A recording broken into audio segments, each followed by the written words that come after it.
Bien, alors, nous sommes à Los Angeles en 1934 et les services américains sont informés qu'un correspondant de l'ambassade d'Allemagne aux États-Unis a été infiltré parmi l'orchestre philharmonique local.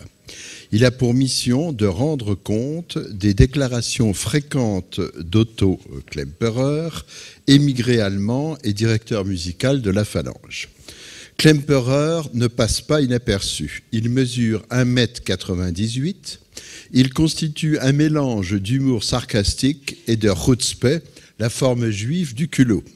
Mais le mouchard, travaillant pour l'Allemagne nazie, est presque bredouille. Il fait savoir à son officier traitant que Klemperer accumule surtout les liaisons extra-conjugales, notamment avec l'actrice Maidie Christians que nous voyons ici. La présence de Klemperer aux États-Unis en 1934, comme celle de tant d'autres, résulte de ce que Sylvain Schirman nommait ce matin une impossible pacification dans le cadre de cette guerre civile européenne dont il a été aussi question dans les citations effectuées ce matin par Sylvain Schirman. Israélite en rupture de synagogue, Klemperer a cumulé depuis la Première Guerre mondiale tout ce qui déplaît aux nationalistes allemands et exaspère les futurs nazis. Il est juif, n'a pas porté les armes pendant la Première Guerre mondiale, passe pour un adepte déterminé du Kulturbolschewismus et a fait, à Berlin, entre 1927 et 1930, de la Krolloper, que nous voyons ici, l'opéra Kroll, le temple d'un art lyrique, novateur, engagé, radical.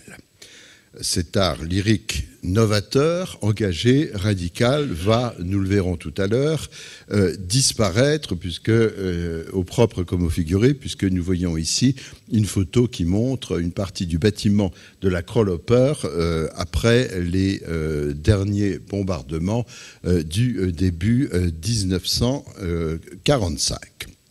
Et Klemperer est, en quelque sorte, en tant que directeur artistique de la Krolloper, dont je parlerai tout à l'heure de manière plus extensive, il est un peu le Gérard Mortier de l'époque. Klemperer ne jure que par Kurt Weill, que par Arnold Schoenberg et que par Gustav Mahler, mais comme il est aussi insurpassable dans Beethoven, Brahms et Bruckner, les nazis lui reprochent de commettre le même sacrilège que le pianiste Arthur Schnabel, que nous voyons ici dans une très grande joie, en compagnie d'un Arnold Schoenberg qui rit. Donc c'est un document extraordinaire et exceptionnel, puisque les documents sur lesquels on voit le Moïse de la musique du XXe siècle rire ne court pas les rues. Donc Klemperer est comme Schnabel, un homme donc, qui, selon les nazis, commet un sacrilège gigantesque. En effet, vous le savez bien, pour les nazis, les interprètes juifs n'ont pas à toucher au patrimoine allemand. Plus rien n'arrête à ce moment-là la volonté de puissance du nazisme, mouvement à la philosophie païenne, mouvement qui ne comprend pas que par ses agissements, il fait cesser d'exister la culture, puisque là où la culture cesse d'exister, là où le racisme commence, pour reprendre les propos de l'activiste allemande des droits de l'homme d'origine turque, Seren Ayteş.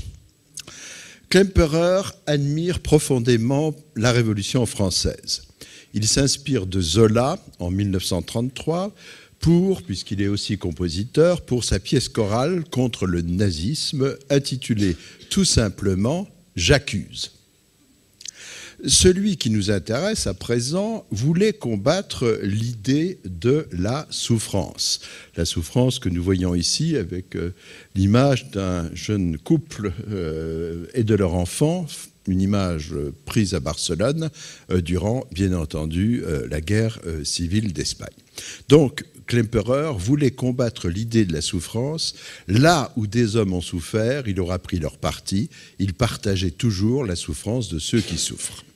Quant à la fille de Klemperer, Lotte, Charlotte, appelée communément Lotte, que nous voyons ici à droite de son père, Lotte a toujours été une communiste fervente. Elle resta dans ses dispositions politiques jusqu'à sa mort, survenue en 2003. Lotte avait autour d'elle un cercle de personnalités radicales, dont Friedlinde Wagner, la seule petite-fille de Richard Wagner, ayant voué le nazi aux gémonies, ou encore Erika Mann, l'une des filles de Thomas Mann.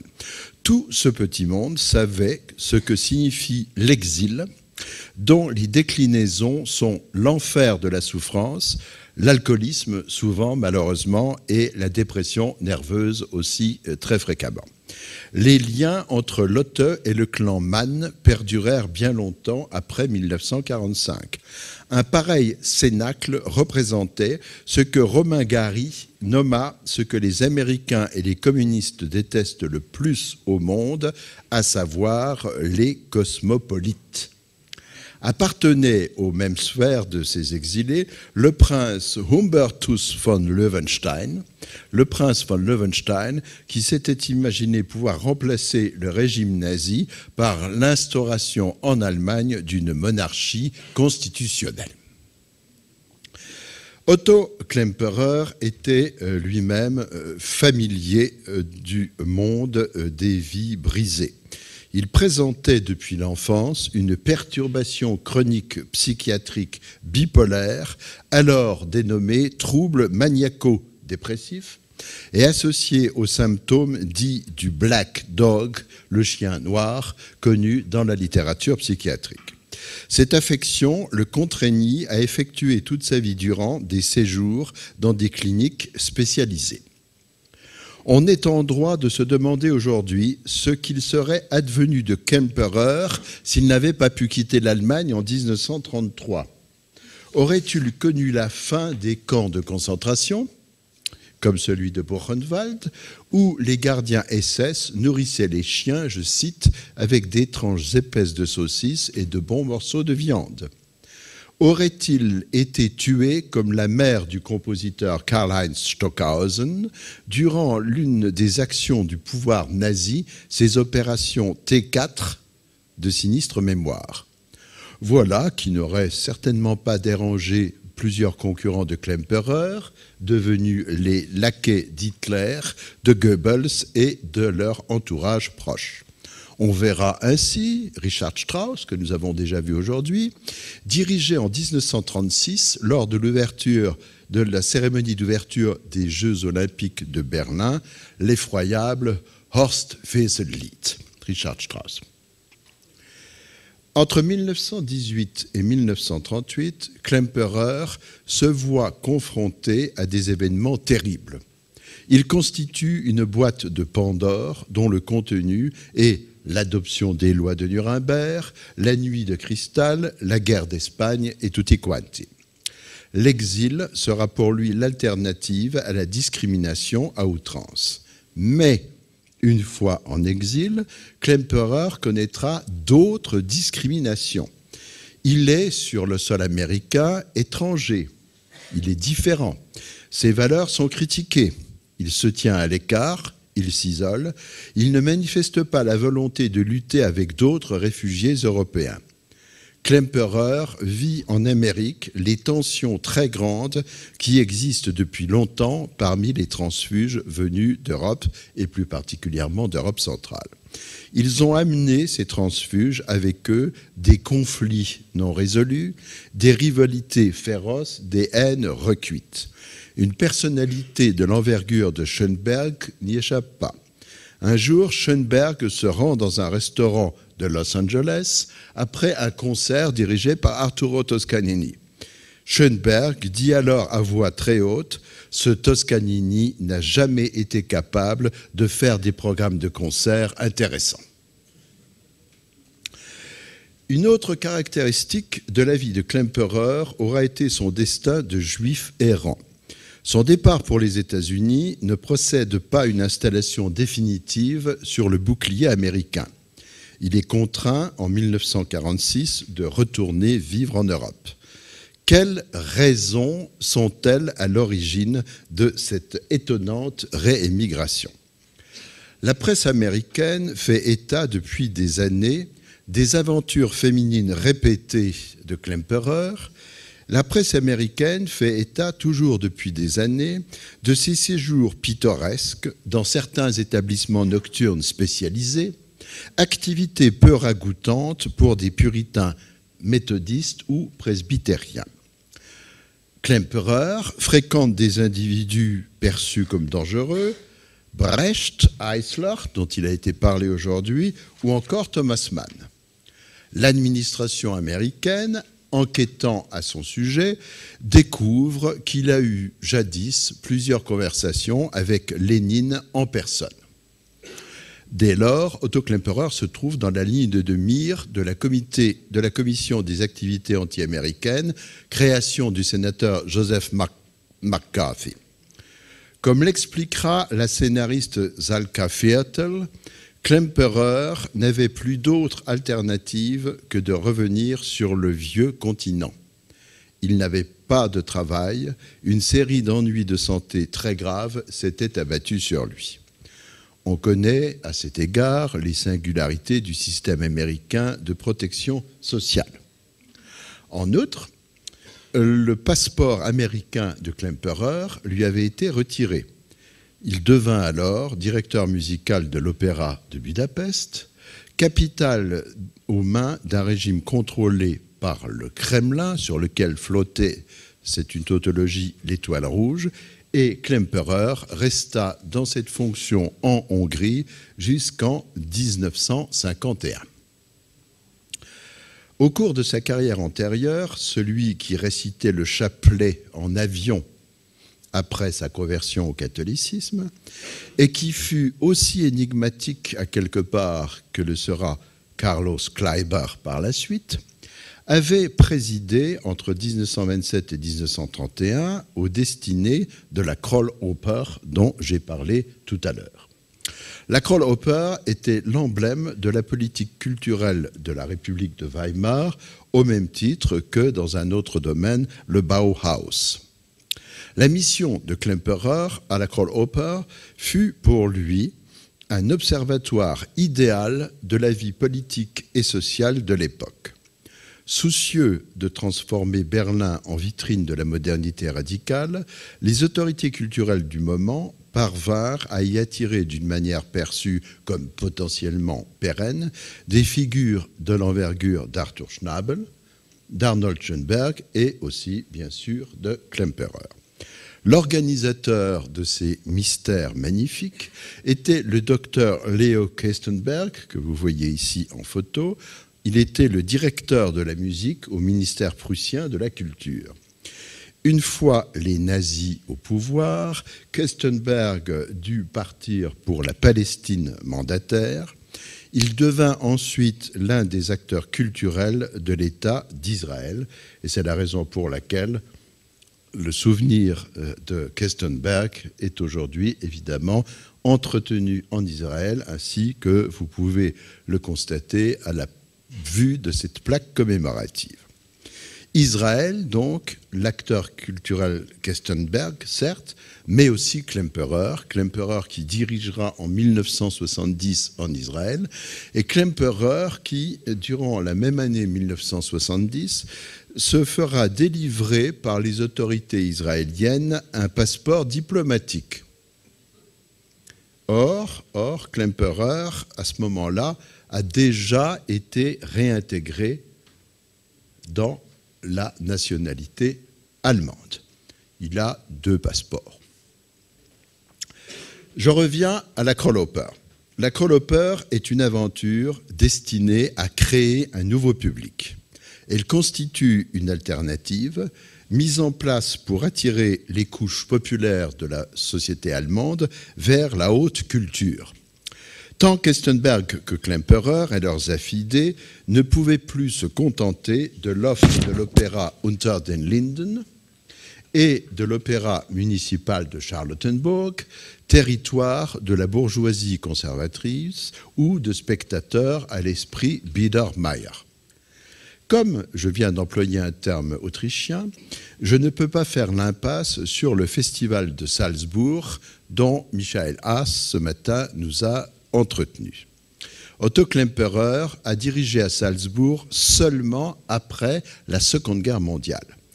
En effet, Klemperer méprisait le Parti social-chrétien aux affaires en Autriche avant 1933, autant que le catholicisme de style baroque, représenté par le juif converti Hugo von Hofmannsthal, dont nous a parlé aussi cet après-midi David Catchpole. Et Klemperer, évidemment, maîtrisait par-dessus tout l'antisémitisme pervers et inexpugnable régnant dans l'ensemble de ces parages. La première collaboration d'Otto Klemperer avec l'Orchestre philharmonique de Vienne en juin 1936, je dis bien 1936, ne s'était pas bien passée. Les instrumentistes de la glorieuse phalange savaient son vif intérêt pour la vie musicale soviétique, son soutien fidèle à des compositeurs révolutionnaires. Ces instrumentistes viennois avaient entendu parler de la Krolloper. Ils disaient que si Klemperer avait tenté de faire à Vienne ce à quoi il s'était livré à Berlin, il n'aurait pas tenu une seule saison sur les rives du Danube. Pourtant, en 1936, la Krolloper n'existait plus. Elle avait été fermée 5 ans plus tôt, au prétexte qu'elle coûtait trop cher à la caisse publique. Sa liquidation scandalisa Thomas Mann. Bien informé, ce dernier savait que la Krolloper aurait pu continuer à vivre si elle avait fusionné avec l'opéra Unter den Linden et avec l'opéra municipal de Charlottenburg, les 2 autres institutions lyriques de la capitale allemande. Pourtant, la Krolloper accueillait 400 000 spectateurs payants chaque saison. Mais elle dérangeait trop. Pourtant, une commission parlementaire d'enquête fut instituée. Klemperer intenta un procès à son employeur, l'État de Prusse. Il se défendit lui-même à la barre devant la 4e chambre des prud'hommes de Berlin.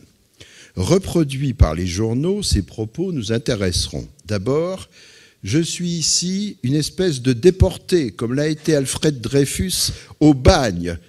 Et de même qu'on n'a rien dit vraiment à Dreyfus pourquoi on l'avait déporté au bagne, eh bien moi, je suis comme lui, je suis déporté, on ne me dit pas pourquoi. Autre citation de Klemperer, « Je parle au nom de 400 personnes qui seront bientôt sans emploi ». Évidemment, il faisait référence à l'ensemble du personnel de la Krolloper. Mais ce langage étant tout sauf un langage juridique à tenir devant des magistrats, surtout sans disposer d'un avocat, il est bien évident qu'Otto Klemperer perdit son instance devant les tribunaux. Nous le voyons maintenant qui part pour l'Amérique latine. Il arrive en Équateur et là, il se plaint amèrement qu'un coup d'État ait limité le nombre des personnes venues assister à ses concerts. Une fois arrivé à Buenos Aires, ensuite, et ayant commencé les répétitions des maîtres chanteurs de Nuremberg au Théâtre Colonne, il torture les instrumentistes à cordes de l'orchestre à cause de leur niveau insuffisant. Il leur dit « Allez travailler Wagner à la maison, vous reviendrez après, et quand vous serez en état de jouer convenablement, je confirmerai votre dignité de membre de l'orchestre. » Et puis, Klemperer dirige pour la dernière fois de sa vie, et c'est tôt dans son existence, la tétralogie de Richard Wagner, et ceci au Théâtre Colonne. Et il fait venir à plusieurs reprises le célèbre ténor Lauritz Melchior, que nous voyons ici dans sa loge, pour lui dire « Vous n'êtes pas le Siegfried que je rêve. Pour moi, c'est une tristesse de diriger un chanteur comme vous. » Je donne ces indications parce qu'elles sont tout à fait représentatives de la psychologie et de la vision des choses qu'avait Otto Klemperer. Autrement dit, le statut de victime, parce que Klemperer est une victime Le statut de victime de Klemperer s'accroît aussi parce que aux États-Unis, une fois installé là-bas, il n'aura jamais l'occasion de diriger des représentations lyriques au Metropolitan Opera de New York ou bien au Civic Opera à Chicago. Et pour cause, puisque on sait par des bruits qui courent dans la profession les propos qu'il tient ici et là. Et à l'inverse, sa très très chère amie Lotte Lehmann, que nous voyons ici, vogue aux États-Unis à la même époque, de triomphe en triomphe. Aux États-Unis, Klemperer se souvient des conditions dans lesquelles il a travaillé à la Kroll Oper. L'établissement remplit sa salle grâce à un accord passé avec la Volksbühne, dont nous a parlé aujourd'hui Werner Grünzweig, et on monte à la Kroll Oper 44 œuvres différentes sous le règne de Klemperer, dont les dernières nouveautés de Janáček, de Hindemith, de Stravinsky, de Schönberg ou bien de Milhaud. L'architecte Mies van der Rohe est sollicité par la Kroll Oper pour réaliser des décors. Et des plasticiens de l'envergure de l'italien Giorgio De Chirico ou de Moholy Nagy réalisent aussi les décors de plusieurs spectacles à la Kroll Oper. Justement, on montre en 1931 à la Kroll Oper Madame Butterfly de Puccini dans des décors de Moholy Nagy. Et voici ce que cela donne. D'abord, une maquette réalisée par Moholy Nagy. Ensuite, la réalisation de cette maquette. Et pour en terminer, après évidemment que nous ayons pris conscience que tout cela, que ce décor est complètement représentatif de l'esthétique de Moholy Nagy, ensuite un autre moment de l'ouvrage dans lequel, grâce à des jeux d'éclairage tout à fait subtils, on se trouve face à un document qui est à la fois un document de l'histoire de l'opéra, mais aussi un document qu'on pourrait très très bien installer, reproduire dans un beau livre d'art consacré précisément à l'art de la photographie. Alors, à côté de cette Madame Butterfly, la Kroll Oper va évidemment montrer Louisa Miller de Verdi, un ouvrage alors peu représenté, et bien entendu Le Vaisseau fantôme de Richard Wagner. La présentation, début 1929, du Vaisseau fantôme de Wagner, suscite un véritable scandale. Ses protagonistes sont vêtus à la dernière mode. Le Hollandais n'a pas de barbe et n'a pas de chapeau. Senta a les cheveux roux. Et tous les chanteurs adoptent sur la scène un jeu purement théâtral. Les associations wagnériennes ordonnent à leurs membres de boycotter tous les spectacles présentés à la Kroll Oper. Néanmoins, les représentations du Vaisseau fantôme se déroulent comme elles peuvent, puisqu'elles ont lieu en présence de 30 fonctionnaires de police habillés en civil et disséminés dans la salle. Et à plusieurs reprises, le public invective Klemperer, qui, une fois arrivé au pupitre, reste absolument impavide, attend que les hurlements cessent avant de commencer à diriger. Les journaux s'emparent de l'affaire. Les journaux de gauche, évidemment, sont scandalisés, mais se placent aussi, pour certains d'entre eux, sur le terrain de l'humour. L'un d'autres dénonce le byzantinisme de l'influence malsaine de Bayreuth, vivant alors sous la dictature de Cosima Wagner, âgé de 92 ans. Un autre journal écrit que les associations wagnériennes cherchent dans les œuvres de Richard Wagner la présence de la croix gammée au revers de la veste, la discipline et les mœurs de la vieille Germanie et les chants à la gloire du Kaiser. La Deutsche Zeitung, aux mains de membres influents du NSDAP, affirme que Klemperer ne comprend manifestement rien au concept culturel allemand. assistant d'ailleurs début 1933 à une représentation berlinoise de Tannhäuser, donnée cette fois-ci à l'Opéra Unter den Linden sous la direction de Klemperer. Joseph Goebbels écrit dans son journal, je le cite, que Klemperer rate complètement Tannhäuser. Les Juifs ne comprennent pas Wagner, ils le détestent. Fin de la citation. Adolf Hitler donne immédiatement des instructions. Les costumes de cette production de Tannhäuser sont utilisés pour d'autres spectacles. Les décors sont brûlés. Manifestement, les adorateurs de Wagner, en tout cas ceux-là, ont juré la mort de Klemperer et de ses collaborateurs. Ils hurlent à la conspiration judéo-communiste. Et ces attaques sont d'autant plus faciles que le chef dramaturge de la Kroll-Oper, Hans Curiel, est issu d'une famille israélite. Les événements politiques survenus entre 1918 et 1938, autant que leurs conséquences tragiques, s'étant étendus jusqu'en 1945, évidemment, et au-delà, influencèrent Klemperer quand il revint à Berlin en 1947. J'ai retrouvé les mêmes hauts fonctionnaires qu'en 1933. Ces gens qui avaient servi Guillaume II, Hindenburg et Hitler se prosternaient maintenant devant l'occupant américain, déclare-t-il.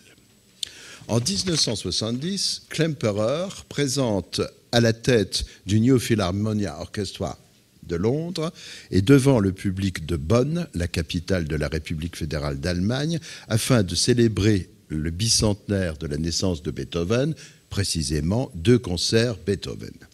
Mais évoquant l'année suivante ces 2 concerts mémorables à Bonn, Klemperer dit « J'ai alors tendu la main à divers Allemands, mais je ne sais pas si les mains que j'ai touchées n'ont pas envoyé, 30 ans auparavant, 500 Juifs dans des chambres à gaz. » Il évoque ensuite sa famille dispersée à cause du nazisme.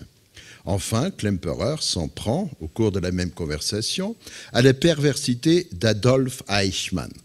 Il sait qu'Eichmann a tenté, au début des années 1930, d'apprendre l'hébreu en autodidacte. Ses supérieurs repoussèrent cette demande qu'il leur avait faite afin de lui permettre d'apprendre l'hébreu chez un rabbin. Comme on dit en allemand, c'est eine haarsträubende Geschichte, une histoire à se faire dresser les cheveux sur la tête. C'est épouvantable. En tout cas, Klemperer va vivre aux États-Unis, ce à quoi il avait échappé avant 1918 et sous la République de Weimar.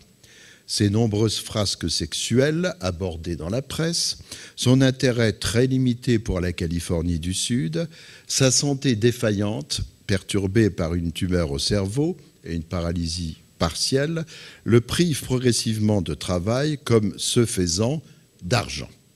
Il n'a quasiment plus de revenus à certains moments et il se retrouve en 1939 dans un contexte rappelant celui des Allemands de 1918, s'alimentant d'ersatz de gâteaux et d'ersatz de limonade.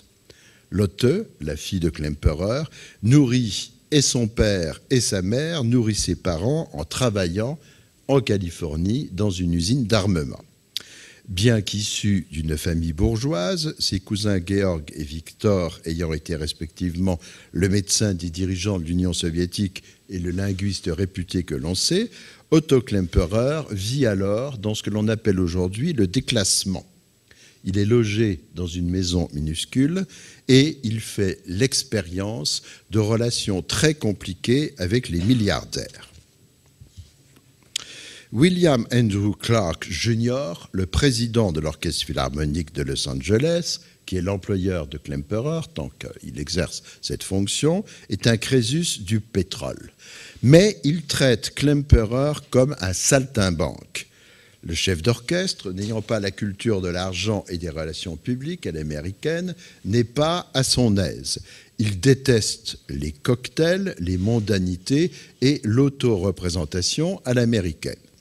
D'ailleurs, Clark, une fois décédé, continue à faire fonctionner le système de l'autoreprésentation, puisque ce temple que vous voyez n'est autre que le tombeau donc, de M. Clark, Crésus du pétrole et président de l'Orchestre philharmonique de Los Angeles. Mais le tombeau de Klemperer à Zurich, que nous voyons ici, dans le cimetière juif de Zurich, évidemment, ne ressemble pas du tout à celui de Clark. Donc, Klemperer n'est pas bien aux États-Unis, il déteste la musique américaine, au premier chef celle de Gershwin.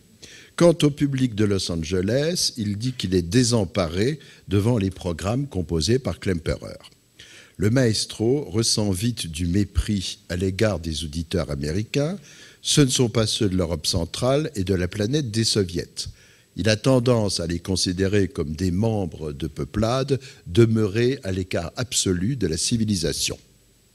Du coup, Klemperer en conclut que s'il était resté en Allemagne, il aurait pu encore progresser plus si l'enchaînement des événements négatifs survenus depuis 1918 ne l'avait pas ainsi rabaissé.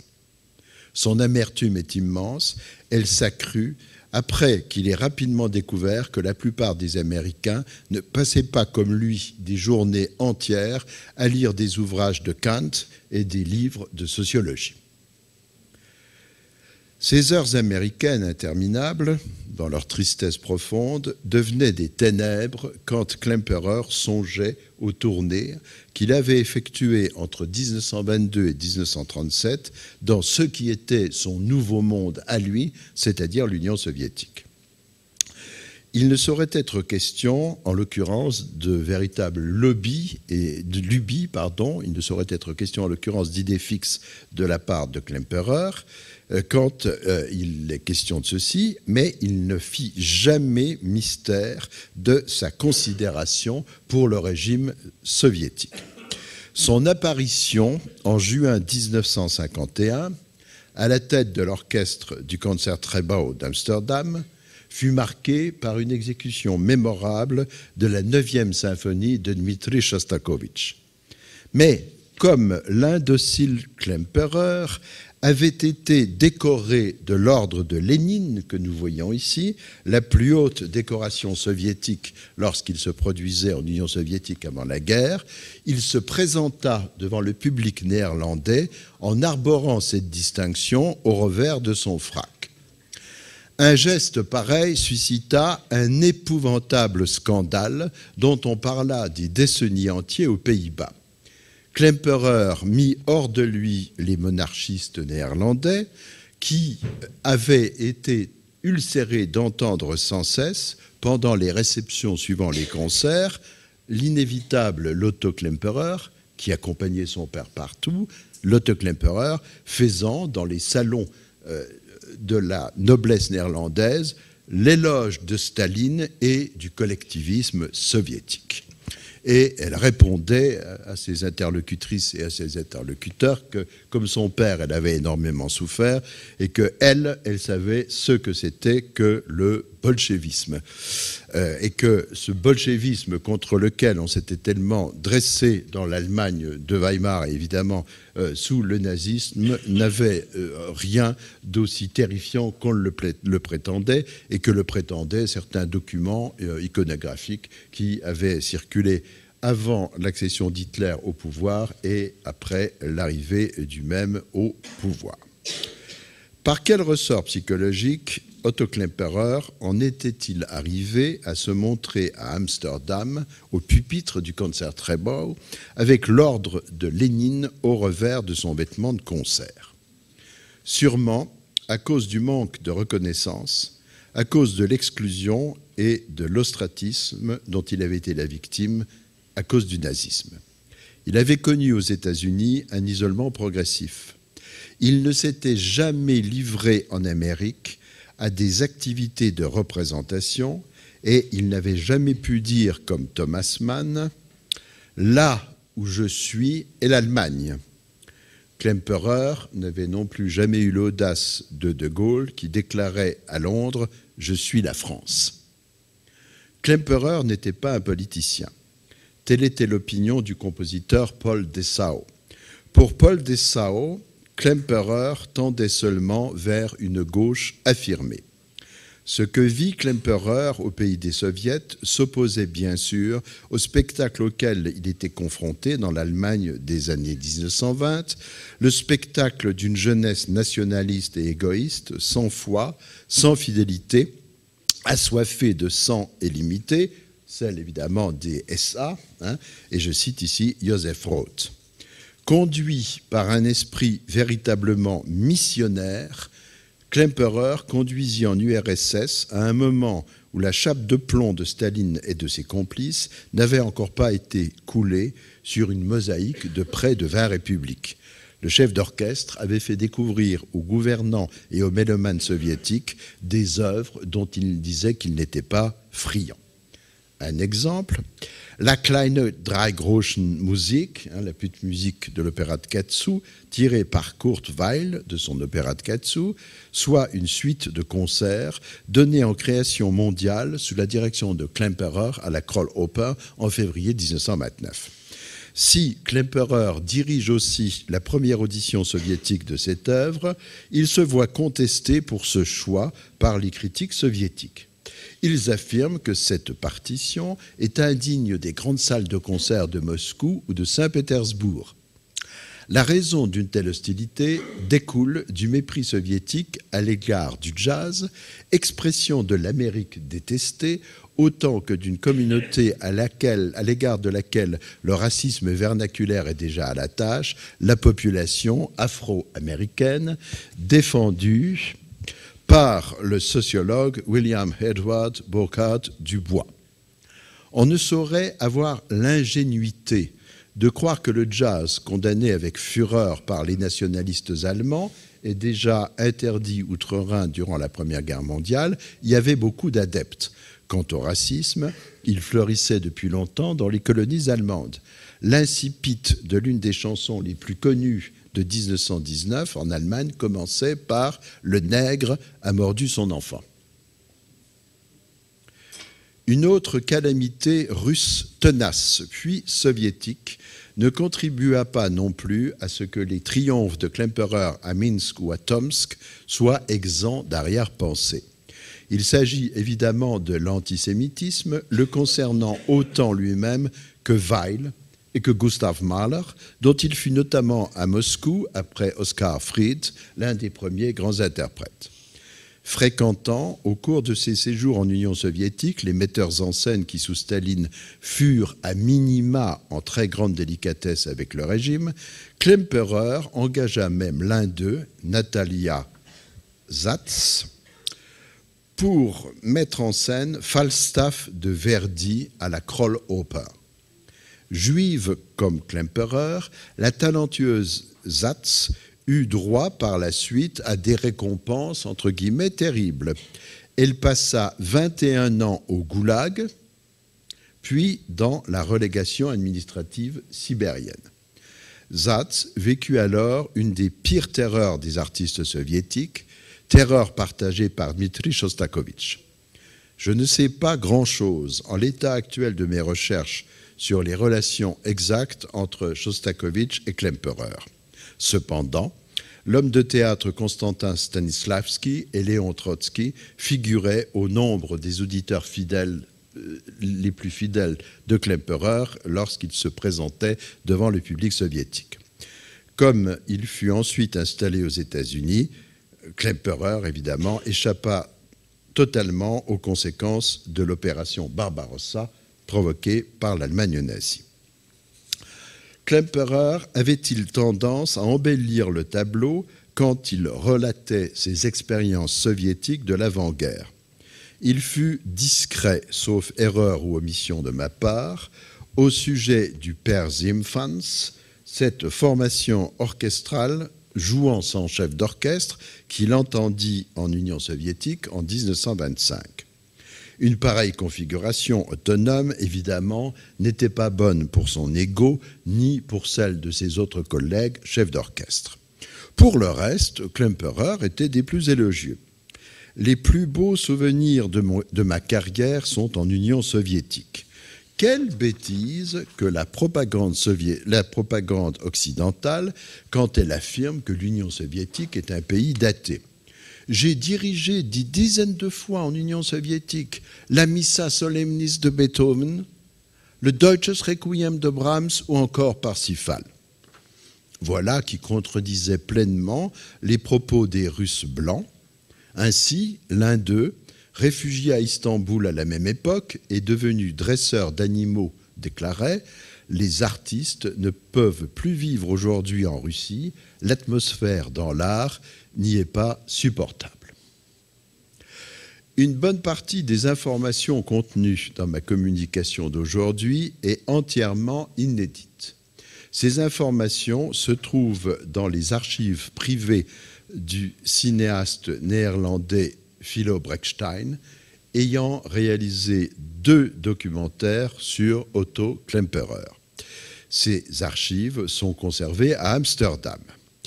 Ces informations, ainsi je l'espère qu'une grande quantité d'autres informations, seront versées dans le livre sur Otto Klemperer et la politique que je prépare actuellement. Vu l'ampleur du sujet et l'abondance des sources, cet ouvrage ne pourra pas paraître avant 2025, l'année du 140e anniversaire de la naissance de Klemperer. Je vous remercie pour votre très charmante attention.